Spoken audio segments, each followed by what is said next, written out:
Joining us. Have a few absences, but Leslie, we're great to see you via Zoom. Your face is on full display there. And Linda, Misty, and Susan are not able to join us today, but we'll go ahead and commence the June 4th meeting. Has everyone had a chance to review the minutes from April 16th? I move that we approve the minutes if they necessary, correct? Thank you. I'll second it. Thank you very much. All in favor? Aye. Any opposed? Excellent.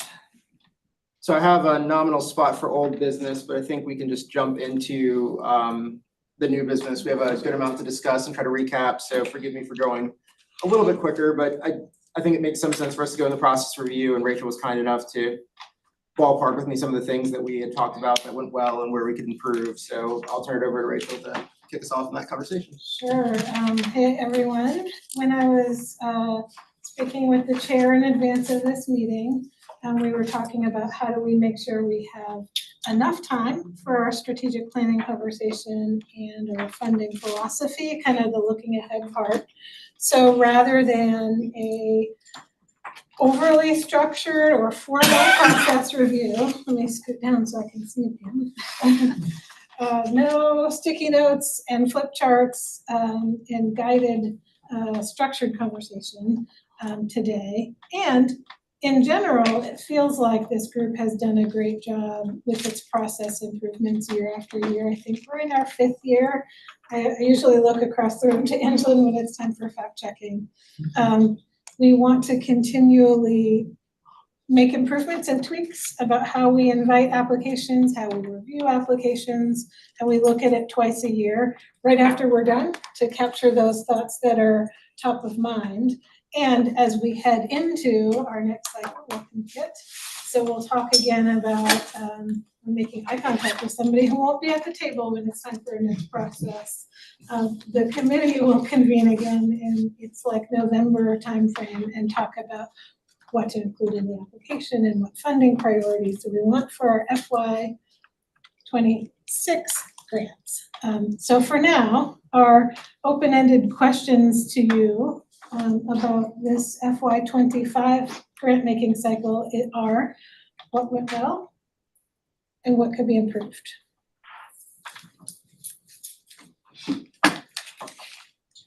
Does it feel like ancient history back in the month of April, March and April? In local government land, more than 2 weeks feels like ancient history. Thank you, Rachel. Well, I won't jump on either of our new folks here. I'll give you a second Kit before I call on you. But I think we had a lot of really good discussion during our decision-making process, our allocations process about what we want to see, what kind of flexibility we want to maintain going into next year. And just really seeing how quickly the landscape changes was informative for me. So if anyone has ideas along that vein, I think we're running into that intersection of workforce development meets immediate need and how to best balance those two things. Unless someone can snap their fingers and bring 20 more million to Buncombe. These are legislative. No comment. Anyone have any thoughts? Anything that they found particular? Maya, I'm certainly not going to pick on you, but to the extent that you have questions, please feel free to jump in. I know we got you like right at the time that we're starting a new fiscal year, so this is the best and worst time to learn in a lot of ways. Okay. Did everyone get Leslie's email, or did you? I received it. Leslie? Did you send it to everybody? I didn't, and I probably should have. It was late last night when I finally pushed it out. I'm on vacation, but wanted to get that to everybody, so glad I can be here today. So it would be helpful if we could, but I'll just say that I looked mostly, well, while I was doing the process, I was taking notes about what I wished we had done relative to the application form itself, to the selection process, and there was one other category I had in there. And so it may not be as relevant to the two questions that that Rachel teed up here, but it does get into some information and some ways to help both the grantees and to us or the committee who's reading it get a little bit more information, some things that were frustrating to me over the years. Hopefully we can clean some of those up. I can pull it up if I need to, if that would be helpful, but. We are forwarding it to the committee now and we'll include it in the minutes, capturing this conversation. Much of your feedback is related to improvements we could make on specific items in the application form or process. There are a couple of bigger picture, more kind of strategic style questions, which I might flag for Commissioner Moore to help us think about during our funding philosophy conversation. For example, the handling of multi-year grants. That's been a topic that this committee has wrestled with, I think is probably fair. That's a good word. The desire to do more longer term funding and the constraints that exist that keep us from being successful at that. Right. So that we can have that better impact. Right. And also I think sharing information as we've completed 5 years of, or whatever, of giving out the grants, having a retro view of what's sort of gone on across each funding year, who we funded for how much, for what project, and whether they completed the project successfully or not, because we get so many repeat proposals. I think it would be helpful to know who those folks are and how much money we've invested in certain organizations, and frankly, how they performed with the resources they received. So, however staff calibrates that performance review, I think would be helpful to have it all in one place. And I've got your email in front of me. Another topic that you brought up that you may want to speak to is the balancing of all the different factors this committee tries to advance. In particular, the need for the delivery of early care and education, which is that operational repeat applications piece, balancing that with expanding slots, building the workforce, and some of those more either expansion style proposals. Exactly. And also acknowledging we're working in a very difficult economic and legislative environment. And so what conditions there are both in the economy kind of related to workforce and legislative related a lot to resources, all are factors that are drivers that seems to me we're constantly trying to fit together in a puzzle. And it's very challenging, as we all know. And so I think at times we've said it's about slots, and we had that discussion at our last meeting. And I noticed in the PowerPoint we got today, that's a key thing. I mentioned also the county's priorities are another driver. So these 5 drivers make this extremely challenging. And as we know, this is a very expensive endeavor. Childcare is essential, and it needs a lot of resources of different types. Can I jump in? Please. Now my brain's finally getting into it. So we've talked about, in the past, we've talked about slots, we've talked about quality, we've talked about workforce, we've talked about advocacy. And so I'm not going to be serving any longer, but before I looked at the next set of grants, I'd really have an interest in understanding what's the biggest priority from the group's perspective and trying to establish some parameters that reflect that priority. Because I too, and I'm also interested in probably gonna drag us down a rabbit hole on this one, but Community Action Opportunities, for example, had its contracts ended by the Housing Authority. I don't know that I've read this email that came back and whether I'm satisfied with the responses, but my question there is that just doing due diligence to ensure we have contracts in place type of activity that then means they're gonna go back out for contract and unlikely get picked up again? I just don't wanna see us inadvertently lose the slots because we're trying to get paperwork in a row, which absolutely is kind of horrifying that we haven't had contracts for I don't know how many years. So I'm all for that. I just think we better make sure that the right and left hand are talking about what's going on there. But that reflects back on the comment that was just made about looking at where we've spent lots of money and what we've gotten as a result of those dollars. I think that would be a really important aspect of things, but it would make, and ultimately, if that work is done and priorities are established, it's gonna make judging those grants easier. This is not easy. The other thing that I continue to worry about and don't know what the answer is how much we're spending locally to supplement salaries.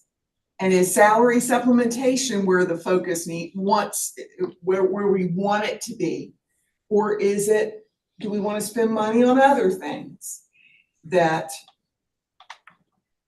maybe shouldn't be funded by the county and should instead be funded by the state? I mean, you put more money into advocacy, knowing that that could be a multi-year project. I don't know. Those are all the things that kind of roll through my head when we talk about this stuff. I think those are fair concerns. I think this is kind of the brainstorming session to keep some of those notes and talk about when this comes up on our agenda, do we have an open session to talk about what our best path forward is? I think I agree with you especially to the extent that advocacy has to be a big part of this. We don't have enough money in Buncombe to rectify a problem that's destroying our country as far as early childhood. I think we've, in the past years, and I'll have to defer to Commissioner Whitesides on this one, but we've tried to respond where our money will be used in like the highest and best use kind of idea. And I think it's helpful to have a 5-year strategic plan for what is our overarching vision, and year by year, how do we not ignore the problems that are coming up in front of us? We're gonna have those places that shut down. So if that means tightening up our contracts, then we'll do that. If that also means trying to make sure that we keep the maximum number of places open that we can, and saying like, we also cannot be in the business of telling you how to run your operation, then we want to support you. So just figuring out what that looks like and what that looks like day by day. Sorry, Rachel, your job's just gonna keep getting harder here, but I hear what you're saying about having an intentional, I'm trying not to use the term strategic plan because we're going to talk strategic planning for county in a minute, but intentional multi-year look at what our top priorities are so we can align funding to that. And Leslie and Kit's suggestion about looking at our retrospective impact to help inform that, while also needing to be responsive to factors that come up. We're downstream in many ways in what happens at the legislature or what happens in early care and education at community levels, like the example you brought up with a specific provider. There's some desire to be able to respond when things like that come up.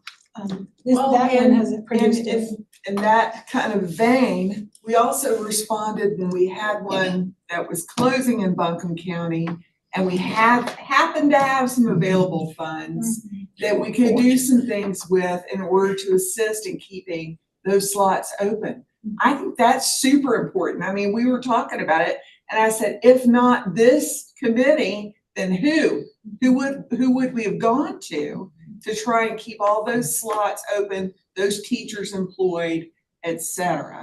So I think that's another one that should be, maybe it's intentional to have some funding available for when these unforeseen things happen. You know, some of us on the commission have also been talking, of course, this is not the year for it, but going forward in the future, for those of us who were here in the beginning, remember, we started this to increase the slots in the county. But we didn't realize what we were getting into with COVID and everything else. We ended up saving slots, which is good. But I think going forward, we need to add to it, from our side to the pot, but restrict the funds just for new slots so that we can make sure while we're keeping the slots we have. But we've got to run more slots. I mean, if we're going to accomplish our goal, and as we do our strategic plan, the new one, maybe we can look at that, you know, and include it, because it's going to be critical for us, I think, in the future. We've got to work toward universal pre-K in Buncombe County if we're going to be successful. But we got to start, you know. We can't just keep keeping a few slots here, but more kids are backing up, you know. We can't get them in pre-K, but we got to look at that. You know, I won't be here,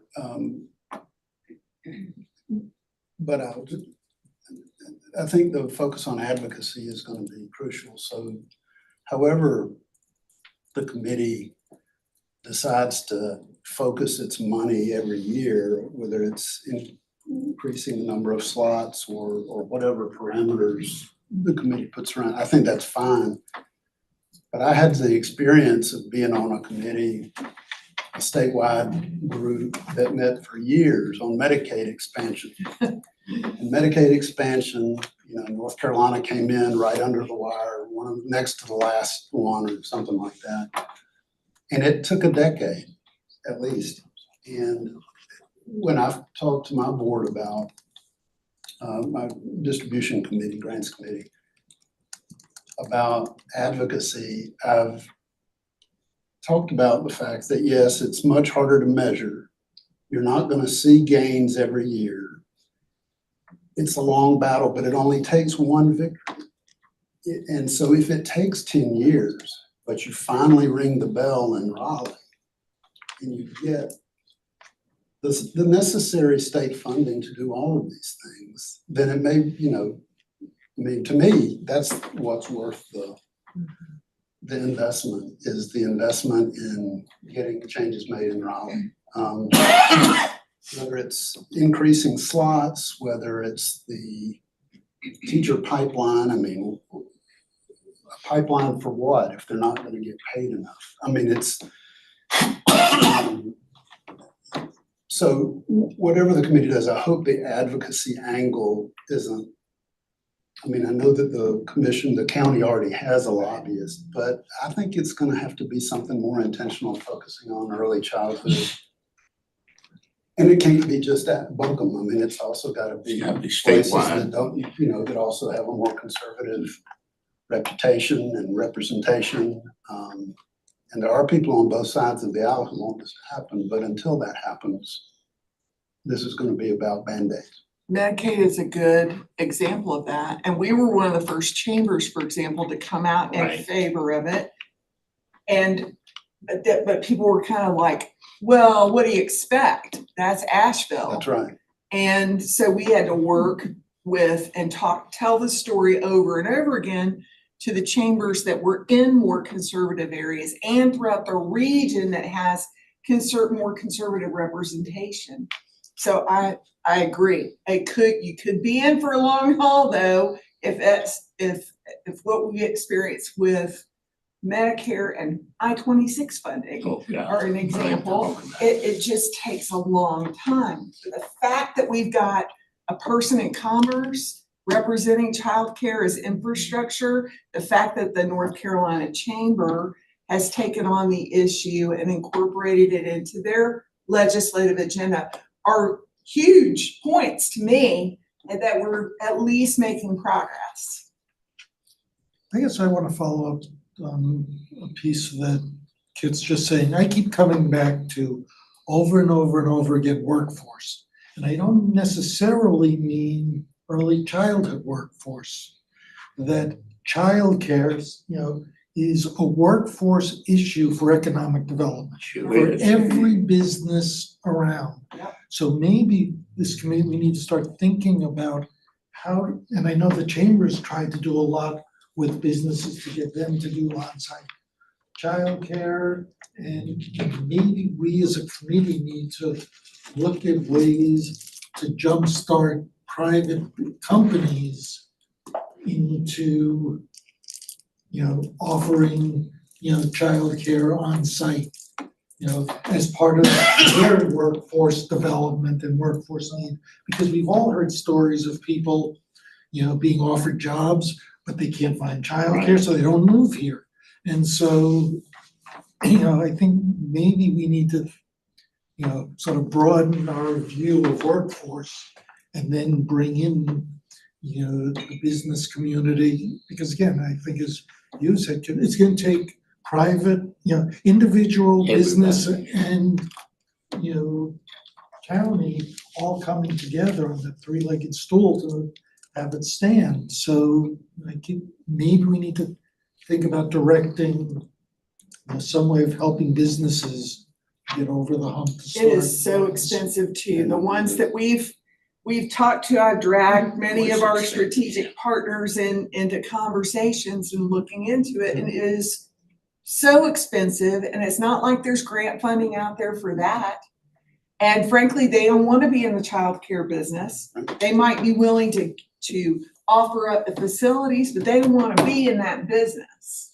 But they want to, and yet they want to be able to retain their employees. I So- have lots of issues and no solutions. Well, you know what, one, we can extend your term, or two, you can No, come to public thank comment. Leslie, I see you up there. Yes, hi. Relative to the advocacy, I just wanted to mention that there's a new group that's been meeting for many years in Western North Carolina around early childhood advocacy that Greg Borum from Children First has been working on for all these years.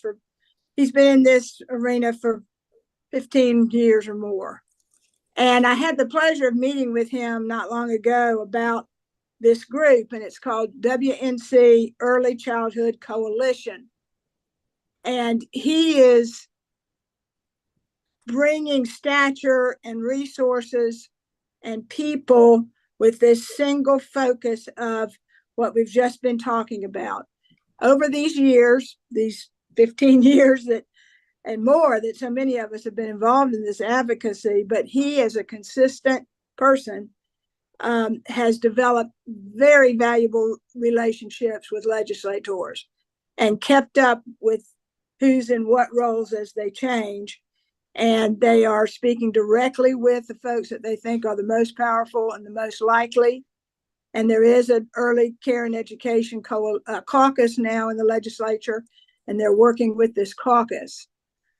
Right now, they're in the fundraising mode. They're trying to raise $5,000 in order to match a gift that Terry Van Dyne gave them as a matching challenge. So one thing we could do is to go on Greg's website, or not Greg's website, but the group. It's many people in this end of the state on the Early Childhood Coalition, WNC, and donate a gift to their campaign so they can draw down this other $5,000 that Terry has waiting for them. And we may want to the group may want to get Greg to come in and do an update. Again, I will be one of these that won't be with you, but unless I decide to watch on live stream. But I think you would find what they have done and have planned to do very promising, but they need help. We need to be of one voice and strong. And so I'm interested in getting everybody to coalesce with one message and one strategy or series of strategies, but just a important thought on that, I believe. Thank you, Leslie. And I actually do get Greg's emails, and I've been very impressed at what's being put together there. I think it'll be a productive one Me for us too. in the long term. I do too.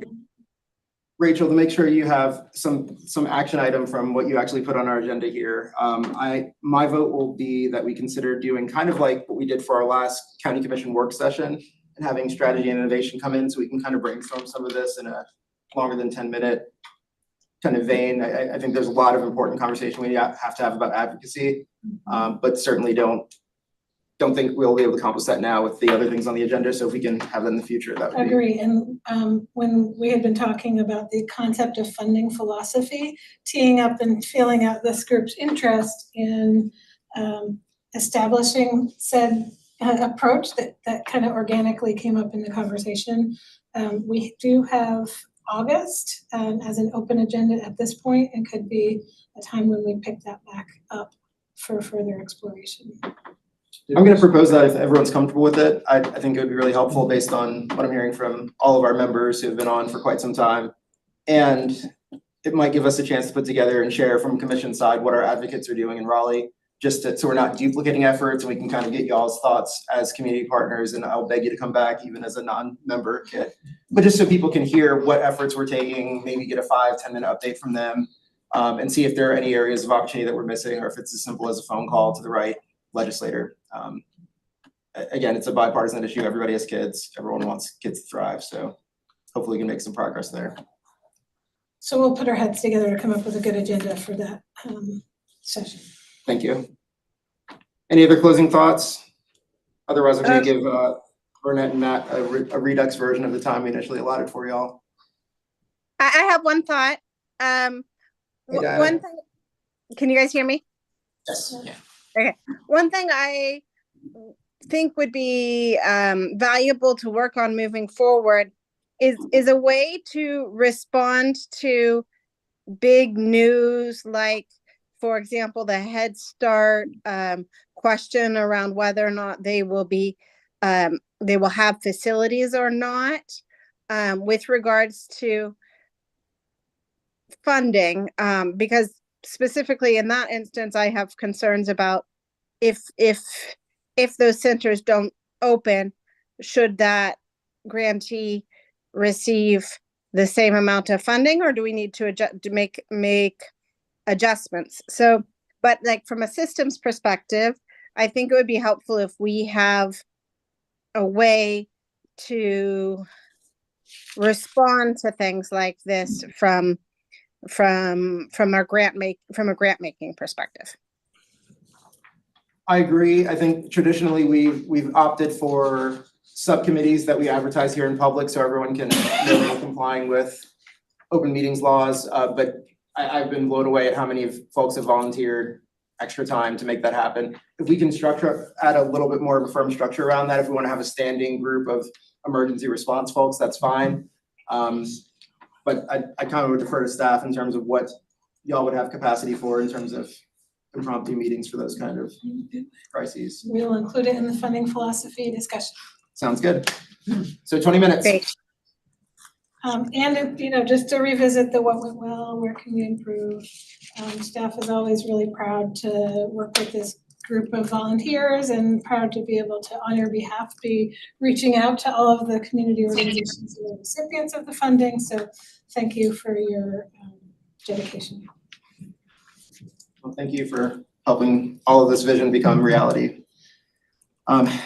Let's kick it back. We're already kind of in the strategic planning session. So if you guys want to jump into where you're comfortable, let's rock and roll. Oh, that's great. I love that we're already talking about this strategic planning philosophy here everywhere. That's great.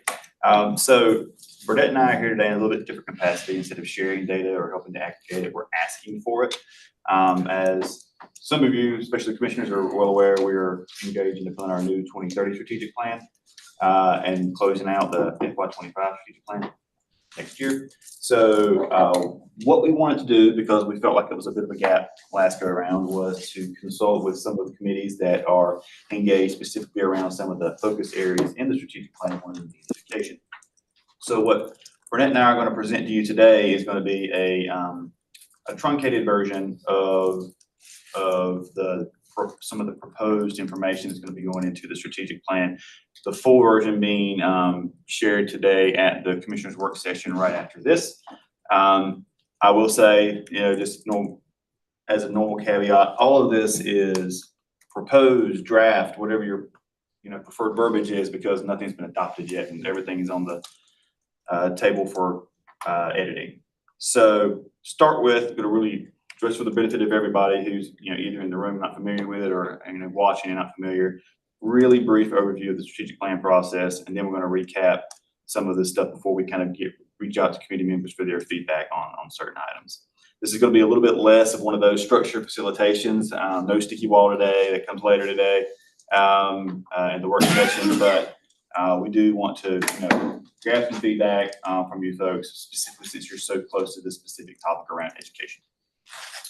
So some notable differences between the new iteration of the strategic plan and the current one that we have is going to be increased alignment with the county's comprehensive plan, which did not exist when we did the initial strategic plan. In terms of timeline, strategic plans, which think of it as the county's business plan for the next 5 years, is going to have commensurate departmental business plans that live at the departmental level. So your emergency medical services, budget, finance, what have you, that all, in some form or fashion align up with the strategic plan, if not directly, then at least indirectly.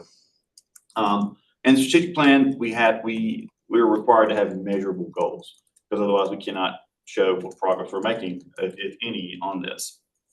And we're trying to increase our alignment with the county's annual budget. We have an annual budget process. We want to make sure that our strategic plan goals are matching up with the budget that we put out every year. Those are your two primary, policy documents coming out of local government. Use your annual budget and your strategic plan. And then you have longer term documents like your comprehensive plan.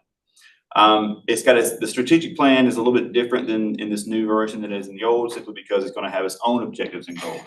Previous strategic plan had its own goals. It did not have any any measures tied to those goals. Everything was kind of rolled up from the departmental level. So that's a little bit different. And this is a little bit of a picture of that. If you're familiar with our current strategic plan, you'll know what we lovingly refer to as the house. It's got your focus areas, which is kind of underneath the shelter of our values and our mission. And then within each focus area are objectives, and then underneath that are goals. We also have a 6th focus area. Don't quote me on the numbers; those are subject to change.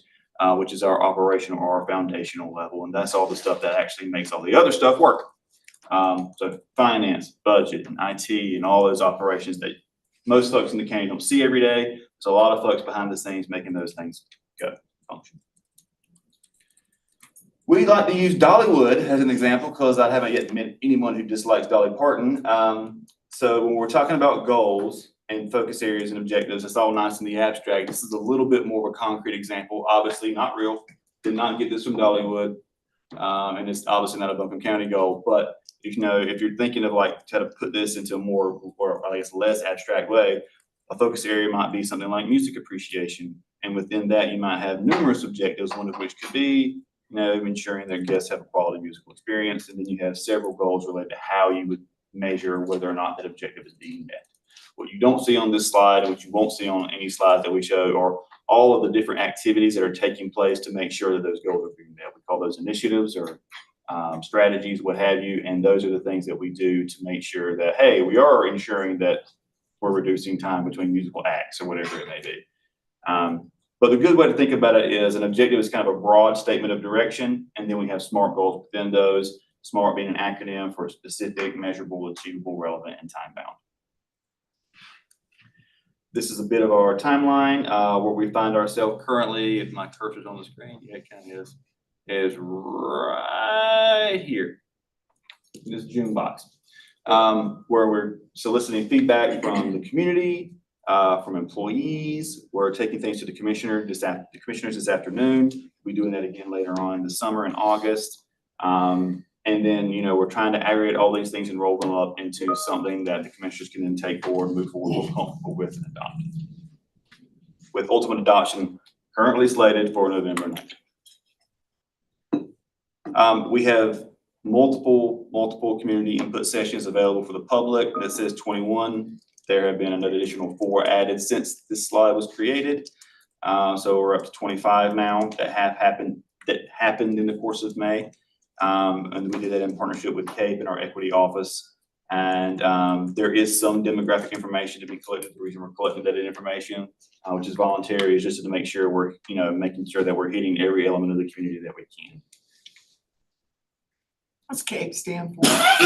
Communication and public engagement.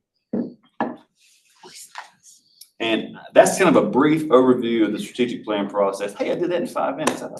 But it was super brief and succinct. So are there any questions on that? All right, well, then if that's the case, then I'm going to hand it off to Burnett here, who will kind of push forward with education content while I scribe. Matt. Good afternoon, committee members. So I'm going to be sharing with you all specifically the work that has taken place within the education development focus area. What's the term? We currently call them development areas because it's not a focus area until it's adopted. Right, but it's basically the education group, the education component of the strategic plan. Just to kind of share with you all a little background, the team has been comprised of subject matter experts within the organization. The work group has met on 4 separate occasions, and each of those meetings, we've had a very kind of prescribed agenda in terms of developing the objectives and SMART goals that Matt had shared with you guys. And really the genesis of the work of the work groups themselves originated with a series of very directional trends and focuses that the Board of Commissioners provided. And that was really the starting point. And then from that point forward, that is where the work groups engaged and have been to this point so far. So I'm here basically to share with you all the work that's been completed and really ask you guys for your thoughts, input, comments, and so forth. Just so you know, the work group will be reconvening later this month and then again in July to once again continue working through feedback from this body, feedback from the commissioners from the sessions taking place later this afternoon. Once again, working towards that November adoption date for the strategic plan. 2 quick notes before Burnett moves forward. One being the note on the work group participants. When we say subject matter experts, we mean subject matter experts that are on county staff. That does not mean we have reached out beyond that. So bear that in mind. 2, understanding this is the Early Childhood Education Committee and that what we're presenting to you is education broadly. There may be some elements in there that you think, we don't really have, it's not within our scope to provide input on. Please don't think that. Please provide whatever input you like. Consider yourself, this is a community input session. Please provide whatever feedback you would have on that, even if it's not something that's necessarily kosher to this committee's scope of work. Any questions? Okay. All right, so we're going to start at the objective level. So just to kind of bring you all back to the house so you can see the guidance that has been provided is really roughly 2 to 3 objectives for each focus area. So that's kind of where we're starting, and that's not etched in stone, but we're going to start at the objective level. So commissioners, you all get a sneak peek in terms of what's coming later today. So the 4 objectives that the work groups have developed are enhance early learning, and that's really around providing pre-K specific support, strengthen pathways to adulthood, and that's really the theme there is providing opportunities for career path development, and then support adult learning. And that's really focused on adult literacy. All right. Now we know. The support adult learning, that's focused on adult literacy and lifelong learning. And we have an equity goal in here around improving equity in education. And the idea there is to reduce the outcome gap across different demographic groups. Should we ask questions now or later? Sure, let's do it now. Yep. I just think you want to be clear in the enhancing early learning where it says providing pre-K support. Does that mean what we've been doing and that's NC pre-K? Or do you mean anything before kindergarten? And these are very broad, and it's intentional to be very broad. So I think that you might want to say early childhood supports instead of pre-K, because somebody's going to read that as NC pre-K, which is a whole different thing. Gotcha. So just a thought in Great, terms thank of you. language. And or the last year before kindergarten, which if in fact is what we mean, it's good to know, but it's, to your point, it has many meanings. It does, and so you gotta decide what it means and then write that. So whichever you mean. Yeah, and again, we're taking these forward to the commissioners, full Sure. board commissioners, so they can kind of discuss what direction they want to go in. Sure. Yeah, and just for, in clarification too, so the four objectives you see in bold, those are really what's gonna be the components of, or included in the plan, assuming it's approved by the board. The sub-bullets are just really descriptors for you all to kind of get familiarized with what the Okay. intent was. Thank you. And speaking of intent, you'll note there that we have at the very bottom there that I think we call it an equity objective, but don't think that we just kind of stuck equity in there and that's where it lives. We try to put equity in all of those things. You'll see that more accurately reflected in the goal level. But the education development work group felt that, you know, given kind of everything happening in the education space here in Buncombe County, it was important to have a specific goal to dedicate to that as well. Question. So from your perspective, knowing what you know, does the word education and learning, is that synonymous? It depends on what you mean. So from my perspective, I think there's definitely. So I just raised that question. There's definitely a reading on If it that they the can be commission is just synonymous. gonna be looking at the big bullets, to me, I can come up with different definitions or pictures depending Sure. on whether I think of learning or pathways or education. Yeah, education could be considered as an administration or profession as opposed to actual learning, which is actually absorption of knowledge, what have you. Yeah, there's some language nomenclature issues at play there, and if it makes it more clear to denote learning as opposed to education or vice versa, we would happily take that advice and push forward. I don't want to spoil too much of what's ahead, but of course, the one that I think applies most to us is the enhanced early learning portion. Right. I don't want to rush you along, but Shocked. rather than jump into that slide, I think there's a lot of helpful information on that if y'all are comfortable going forward enough to Sure, absolutely. contextualize that conversation for Yep, us. yep. So the next step, so objectives, very broad directional kind of themes, statements. The next phase that the work group went into was developing SMART goals for each of the objectives. And, you know, just to refresh, the SMART goals are goals, targets, whatever you want to call them. But the intent here is that they are specific, measurable, achievable, relevant, and time-bound. And we being the strategy and innovation team have been very rigid around our requirements for a SMART goal, specifically adhering to that definition of a SMART goal and ensuring there's a data source that can be measured. If there's no data source, it really isn't a relevant SMART goal. So we've been very rigid around ensuring that those specific criteria are in place. So with that being said, these are the 3 SMART goals that the work group came up with as it relates to early education. And the first one is increase the number of youth participants in outdoor recreation activities sponsored by the county. And we haven't arrived at targets yet, but the idea is, once again, around increasing the number of youth participants in recreational activities. And there is a data source, the Parks and Rec Department maintains that data. So check the box on that. And you say youth.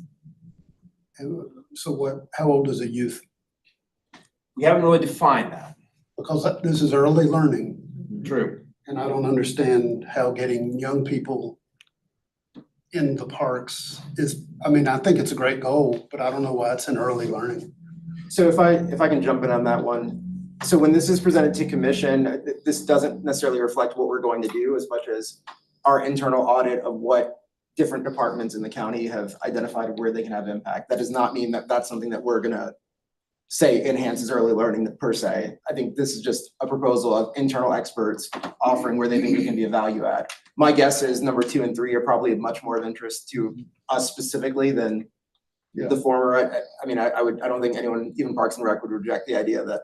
I think the rationale from having been in the room with education in general and early ed more specifically, when we think about what departments deliver services to young children, we came up with a very short list. One of our most relevant and direct programs was the preschool outreach program through libraries, and even that program serves centers that serve youth. And so that was the reason for getting it in, whether or not it belongs in early education or the sort of K-12-ish goal. I've made a note. Yeah, that about- first one definitely doesn't belong in early, I I've made think. a note to capture that. The second one on here, and to increase the percentage of children in childcare in 5 years. I mean, if we can establish an actual number, and because I don't think the percentage, I mean, a 1% improvement rate, I just think we have enough of a limitation that I think we could go with an actual number instead of a percentage. And I'm not sure what it should be, but That's doable. We have the number. I will open the spreadsheet and fact check myself, but I feel like it was around 27%. Maybe Angela can get to it faster, of kids 0 to 5 that are in our community are enrolled in a licensed program. And the rationale was high quality early care and education is tested and proven to show these results that lead to the upstream goal that we're looking for here, which is kindergarten readiness. So it is a proxy for increasing slots. We could also just say the number of seats. there we go. That's kind of what I'm thinking. Let's just call it what it is. We worried about how much that was in our realm of, Control. yeah. Right. Yeah. But that would be the I same get whether it. or not we're using a percentage or a hard number. So perhaps using the actual number instead of a percentage of filled slots or whatever the countable thing is. Going back to my piece earlier, when you're talking about community organizations, are we talking, nonprofit? Are we talking businesses also as an organization? And then my question becomes, rather than targeting an increase in children, being enrolled, what would happen? Do we know how many organizations currently offer childcare and increase the number of organizations? Because if we increase the number of organizations, I would think we'd be increasing the number of slots. Yeah, I would get down to the slot number, because if you increase the number of organizations and didn't effectively increase the slots, then what the heck are you doing it for? We have far fewer providers Now? delivering early care and education than we had 10 or 15 years ago. Yeah. When we think about those landscape slides that Buncombe Partnership for Children brings us. We also have had a decline in enrolled children over the 5-year period that we've been in existence, and it's been during COVID. Yeah. But that means the providers that are providing care are providing more slots. So per are provider. you seeing community organizations as providers?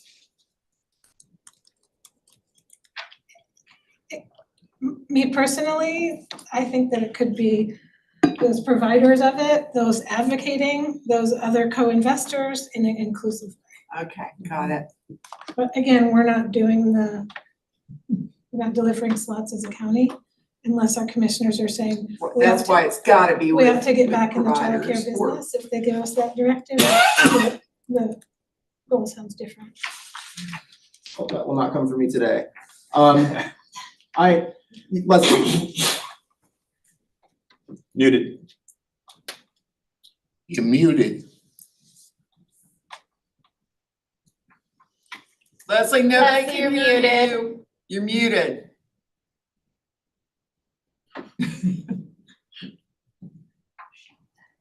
well, Leslie, while you work on that, I'm gonna keep an eye on it while I talk. Just to level set for everyone, of course, you got it open right now. Go ahead. Level set for everyone, I wanna make sure that we're picking goals that we actually have some control over, because I think the metric that we run into from a county staff side is if we don't set goals that we actually meet, we don't have funding that tracks that. So I really wanna make sure, I think what we're doing is impactful, I think it's necessary. I think it's really intangible when we get into the education space to talk about what results look like. Because we know year by year, we're having these struggles of, is it slots or is it number of centers? If one center opens up 500 slots, would that solve all of our problems, right? So there's no perfect metric. I appreciate this brainstorming, but as much as I love being able to overpromise and overdeliver, I think the conservative part of my brain is thinking, let's not bite off too much because we'll look like we're not meeting our goals and that would be beyond our control. This year would have been a good example of us technically losing slots, but honestly, I think we're responding probably best in the state in terms of losing that number of slots and kind of rehabbing to what Kit said earlier. We had that fund and we were ready to do something that most communities would not have been prepared to do. So thank you for that, kind of a reality check. So education is one of those kind of weird ones that the county is tangentially part of, but doesn't have a lot of direct influence over. So one of the reasons why, and you guys are really validating this, why we want to bring it to this committee is to kind of get some of that perspective on like what are doable things within the county scope. Yeah, in addition to, just kind of further that point, so, we talked about identifying the data source, but also having the ability to influence the outcome has also been one of those critical criteria that we've kept an eye on through the development process. Leslie, you're definitely not muted. Apologies. On the second point there, relative to the percentages, what I think is helpful is to use the percentages because it's easier for people to kind of judge how progress is being made. But you could also put parentheses beside the percentages saying how many kids it is from this number to this number. And then we know we have a sense of, is that a whole lot if we want to get to 10%, or is 2% more relative? Or I think giving us the benchmark, giving the community and the various committees that you have, the sense of how great the benchmark is relative to the percentage the commissioners want is really helpful. And then the first one, I would suggest that if Parks and Rec is interested in early learning, great. Why isn't this increase the number of children and youth participants? We have a whole series of things around young children and the out of doors that's really important. And it would be wonderful if the Parks and Rec department would work closely with providers and with other organizations interested in this in our community. So I would be thrilled if we just said children and youth and maybe get the department involved. So my issue with percent or amount is that it doesn't take into factors that aren't included in that particular statement, like population growth or what other areas of our state are doing. And so I'd almost like to see some, tracking of the number of slots in a standard deviation related to a benchmark established in North Carolina for Asheville. Like a ratio or per capita? Right, like it's almost kind of like you don't know what the population is gonna be in 1 or 2 years. That might drive the number of 0 to 1 year olds that need the slots. And so you might be setting yourself up for a metric that is quite unknown. And so maybe you're wanting to benchmark against another entity or That's a value. good idea, because everything else is measured, student achievement is measured that way. If that makes sense. How do y'all feel about number 3? Just so I have some action items to bring back to commission when we talk about it tonight.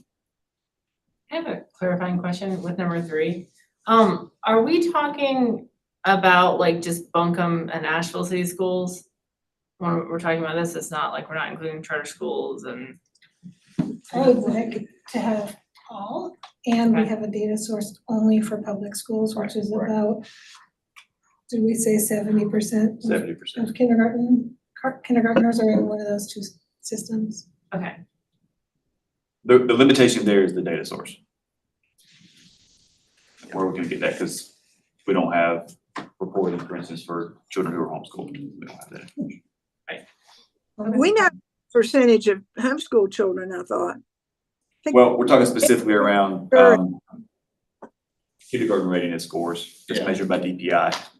If there's a Okay. place where that lives though, that's like an apples to apples comparison, we'll happily incorporate it. What I'd love to know is which ones have been in childcare and what their scores look like. Because I think it would clearly show that they're gonna do better, they're gonna be more ready than kids who have not had that experience. I think we've got other research that actually supports that, but That's right. that's what would be meaningful. Directionally, that was one of the takeaways Yeah. when I presented to you guys in February, that when you look at those two populations, not surprisingly, the kids that were pre-K did better. And I think we just had 1 year of data, if I remember correctly. So, and they're definitely asking that question in both the city and the county schools, as I recall, right? On this readiness source that they use with the kids throughout the year. I think they ask them when they register for kindergarten, did you attend a preschool or early childhood program? That's right. Yep, that's correct. Did y'all want to give a quick survey of the next, I don't want to deprive you of slide opportunity, but. I think Yeah, we're gonna- absolutely. All right, any other questions or thoughts around these three? And please keep in mind, we'll circle back on this. This is something that commission's gonna look at tonight, but we're really curious to dig into the meat of this. A lot of the questions around where the data comes from, whether or not we think it's reliable, we can kind of flesh out as we're going in committee here, but just to give us bullet points, highlight for commission, this is a priority for this group, and I think it should be for our entire county. Amen. Okay, so under strengthen pathways to adulthood, the first SMART goal is increase public school cohort graduation rates. Second is increase paid internship programs at Buncombe County government. And the third is decrease the percentage of youth ages 16 to 24 who are disconnected from school or work. Targets TBD. I will hold off on questions for now, and we can move to the next one. All right, next up, under support adult learning, the first one is increase the number of adult participants in outdoor recreation activities sponsored by the county. So this is kind of similar to that early childhood one, but this is focused more on adults. And just for the record, Parks and Rec has the ability to disaggregate the data based on age. So they do collect that number. The second is increase the percentage of adults 24 to 44 years of age in Buncombe County that have a career credential or college degree. And third is increase percentage of adults in Buncombe County that can read at a basic level. This one we are currently challenged with a data source. We've identified one, however, it's not timely in terms of how it's updated. So Commissioner, just so you guys know, this one is gonna probably need a little more work from a work group perspective. And then under the holistically improve education and equity. So the work group did not get to development of SMART goals specifically for this objective. You can see listed here some of the topics of conversation, but in terms of actually developing specific SMART goals, time expired on our fourth session. Now we're not able to get to this one. So it's still a work in progress. One thing I'll mention is that if you recall from the 2025 plan, if you're familiar with it, is that there was not an education focus area. It was educated and capable community. And so some of those pieces, specifically the capable community piece, had to do things around aging in place and things of that nature. Some of them stayed in the education space. You saw one on the previous slide. Some of them have migrated to other components of the strategic plan area, growth and development, for instance. So that's kind of where that stuff is. Some of it is a carry forward from the previous plan. Others are new. Thank you. Do you all want to revisit any of the objectives that we shared previously? I think we can. What I guess I hear from the questions that we're getting so far is very much interested in the general SMART goals fitting within this model that we have of objectives. Probably need a little bit more information that we're gonna get from you anyway, about what that looks like, how we should keep track of that data, what student success looks like, what our primary objectives are. But in terms of big picture, 5,000-foot view, does anyone have any immediate red flags about, I guess it was 2 and 3 on the early childhood education slide? I think that would be our focus area. I think education in general is a bigger. And honestly, one of the things that we're looking for is what if, like in enhanced early learning, what if we just completely missed the mark on? Like, is there a goal that does not appear that absolutely should be here?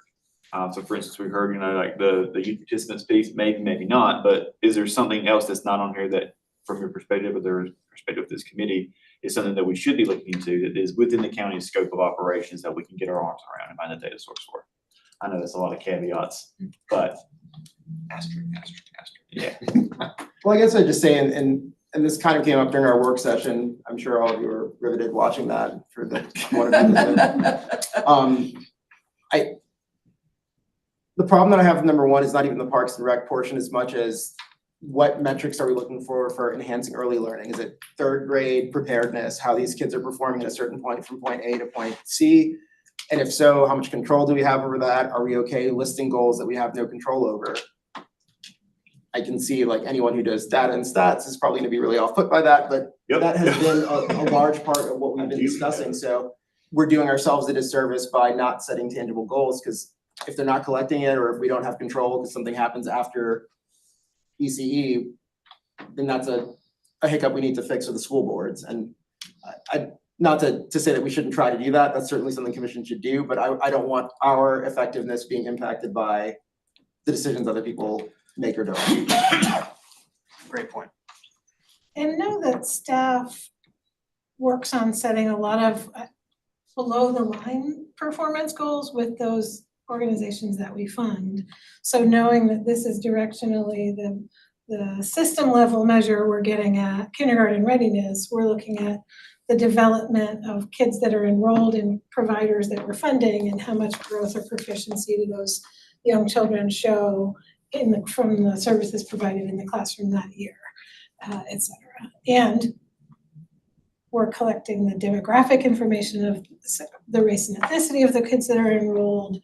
I'm not setting specific performance targets on that, but knowing that we're also trying to minimize and eliminate the achievement gap that shows up in day 1 of kindergarten, collecting that data and encouraging our partners to have goals and measures around it as well. And to that point, if there's any goals that this committee has, specific to the committee and the allocation of grants that you feel rise to the level of the county strategic plan, goes around, percent of funds allocated to increasing slots or whatever it may be, sure. That's something we will bring forward to the commission. So. I'll go ahead and flag that right now. I think we need to increase the funding that we give this initiative. And that's not to say we haven't done a great job, but it's been challenging to figure out how we do 3 things at once. Buncombe County looks a lot different than it did 4 years ago. Don't think that's a controversial thing to say.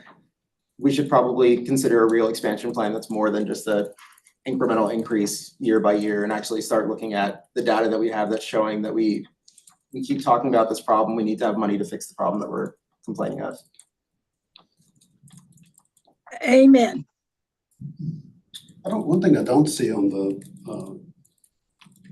and it's measurable, I think, but whether it's something you actually want to put in here or not, I don't know. It has to do with quality. I mean, I suppose you could have everybody in a one-star center if you just start up some more but one-star centers are not gonna give you the kind of quality education you want. The quality is expensive. So you're not gonna get everybody in a five-star center, but you might be able to meet a goal of increasing the percentage of children in some kind of childcare, but it's not quality childcare necessarily. Or is it movement from being 3-star to 4-star to 4-star to 5-star or something like that? I don't know, I still think you gotta go back and have a core conversation about what's the focus. Is it gonna be slots, or is it gonna be quality, or is it gonna be workforce, or is it gonna be maintaining slots? What's it gonna be? I so much. Then design the measure accordingly. You want all of the above, Oh, Kim. I know, believe me. I was gonna say, I think that is a perfect segue, not to cut y'all off, but I think we are headed right towards the funding philosophy conversation. With that point, if y'all don't mind. No, Yes, no, thank you. no, I mean, You guys are good, we're good. we'll sit here and be flies on the wall and maybe jot down some additional things that come out of the conversation organically, but for the most part, we're good. I do think if you're gonna leave that number 1 in there, though, you gotta add children to the word youth. Fair enough, or maybe define That was an age. Leslie's point, and I think it's an important. Yeah, or can maybe just be more specific on an age, so, 5 or less or something like that. Exactly. Right, yeah. Heather shared in the chat also that I agree with the concerns stated about increasing slots without specifying quality, and that was from Heather. So tell you what, let's just spend more time on that one. If we're gonna already dedicate all of our August meeting to funding philosophy, we can continue to chat about that, but would it be helpful for y'all if we gave you, Matt and Burnett, if we gave y'all specific data points that we were interested in Yes. accruing? Are y'all open to that now? I think that might inform our next conversation either way. Well, I mean, I don't know that we've got enough information. So for instance, in our audience, we have Amy. She would know a whole lot better than I would about what it actually takes to increase. I mean, I think it's fine to say, I think quality is important, but quality is expensive.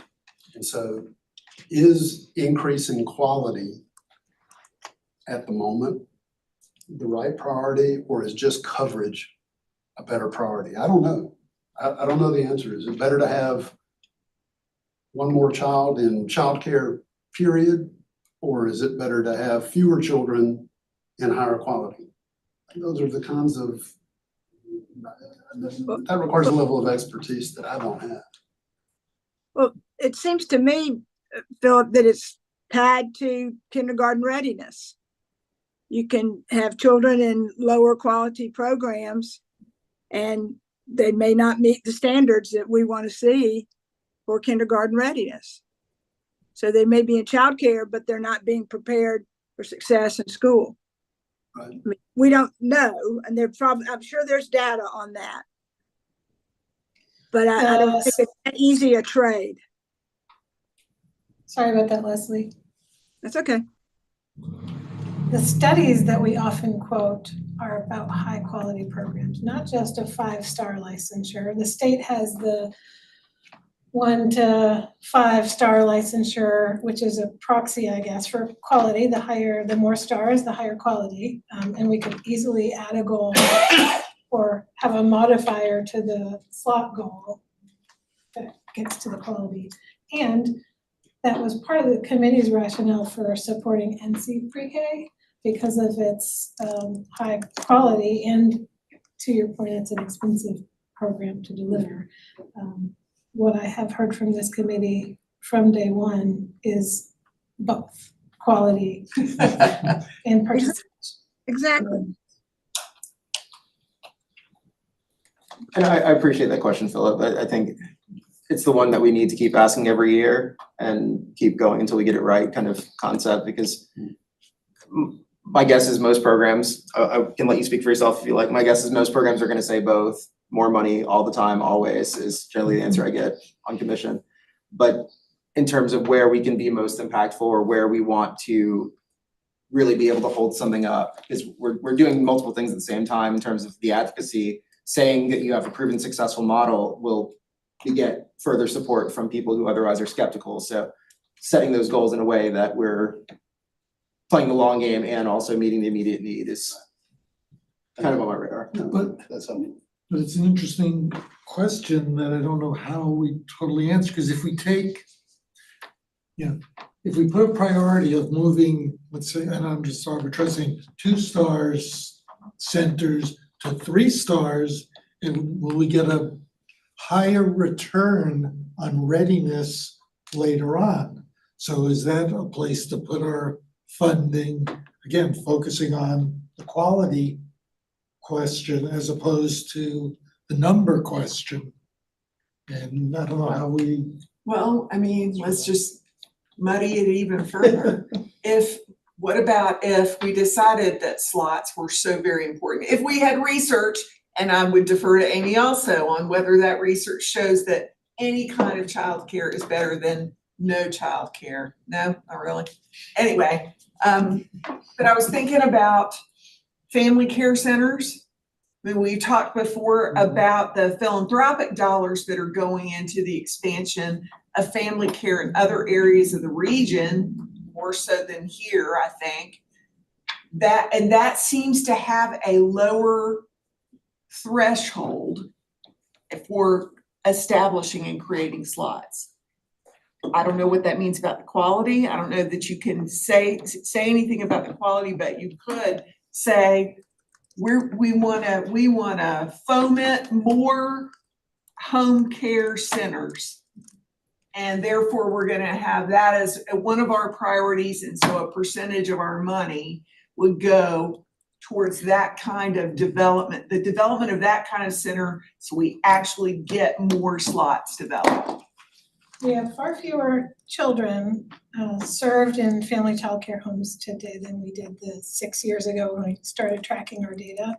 And it's still a very small number in terms of overall moving the needle on. And again, I don't know if it's a quality result. I don't know. They are licensed, so we have the same quality data about family childcare homes as we do center-based care.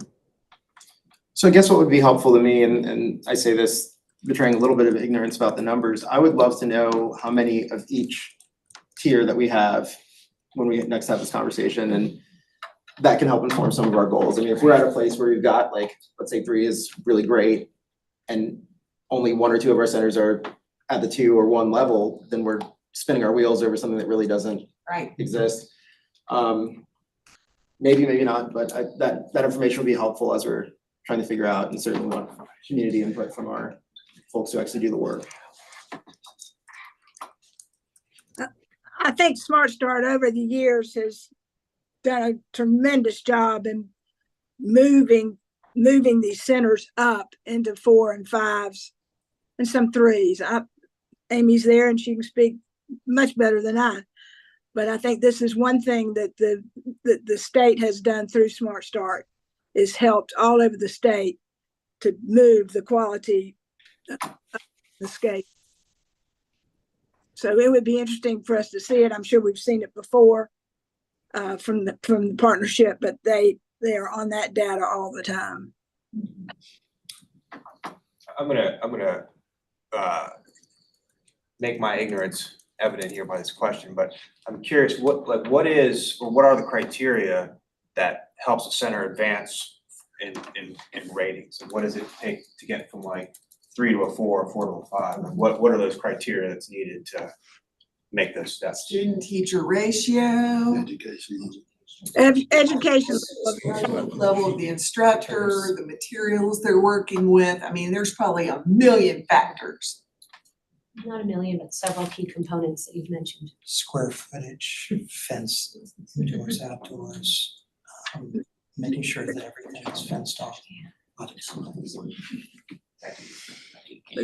There's strict ratios that they must maintain every hour of every day. But I think when you get down to it, it's the education level of the staff and how many and what roles. How much education of the staff in what roles. And curricula, and it's amazing what these centers have to do in order to stay in good standing with the state.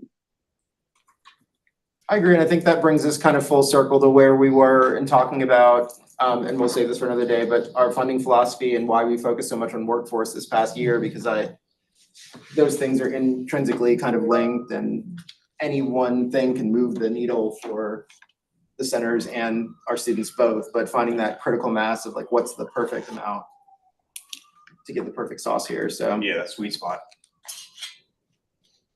So everything, but any other high-level thoughts on that? I think we have some talking points for next meeting, and this all will inform our funding philosophy. If we get data, we'll certainly share that via email so people can process real time. I do my best thinking when I'm not on a public meeting on Facebook, but. So we've got some of the data that comes to us annually. It was last in, it looks like our January meeting that has that landscape, quality overtime, slots overtime. And we also have that down at a more detailed level, how many slots by age, by quality, so we can bring those to the next conversation. And when staff puts our head together to strategize about the next session with the chair, we can talk about inviting guests to be a part of the panel or presentation to position ourselves to be proactive and including expertise. That sounds great. All right. Well, thank you all both for contextualizing that for us. Hopefully we gave you more than enough data for all of hour and a half you have to prepare, so. Plenty to think about. Thank you guys for carving out a big chunk of your agenda for us. Thank y'all. All right, we, with y'all's consent, we will move the funding philosophy meeting to our August, funding philosophy discussion to our August meeting. And now take a second to highlight committee membership. Just a sincere moment of thank you. I won't say moment of silence. It sounds like y'all are going somewhere. But thank you to our members who are exiting committee, my vice chair, Kit, Leslie, Misty, Philip, Susan. I have learned a ton from each one of you. It's been an honor to work alongside y'all and really just get to hear. Sometimes you get soft questions from people. I never feel like I got that from any of you guys. I think we got very direct and much needed conversation about topics and really helping us solve the problems. And I think that's where the work happens, is when we're challenging the areas that don't work. And I appreciate both of you doing that in a way that was both effective and made me feel good as a chair, so that you found a very magic combo in politics there. So thank y'all, and just a round of applause for all of our members here. Keep in mind, we can change the bylaws, so there will be an opportunity for us to bring you back. That's right, we have that. And in the interim, for anyone who's watching along or anyone who's on here and has a social media account of any kind, please share with your friends. We're looking for a few specific roles: one at-large position, a business community or economic development professional, a funder or community investment professional, professor or higher education professional, and a pediatrician or medical professional in service to young children. So if you know anybody who fits those categories, I think they're all listed on the agenda if you need to reference those again, but as many applications as possible. This is such critical work, you all know that. I would love to keep us staffed with a great board of folks who are going to be engaged and bring that expertise that we need from every one of these walks of life. As far as meeting schedule, we have no meeting in July. Enjoy vacation. Unless you want to come to a county building on a holiday, don't recommend it. August meeting is going to be a funding philosophy discussion, kind of a annual roadmap. So a great opportunity. Still invite everyone if you want. Even if you're rolling off, I would love your insight, since the newer members are not going to have an opportunity to have gotten their feet under them. So if you have any notes, any thoughts, please send that to us, whether you can make the meeting or not. I want to make sure we're incorporating and keeping all the wisdom that we can. I don't have any announcements unless you do, Rachel. So I'm going to jump to public comment unless you. All right, we'll go to public comment, and I have Pepe up first on the list. Should I just talk from here? Wherever you're comfortable. Okay.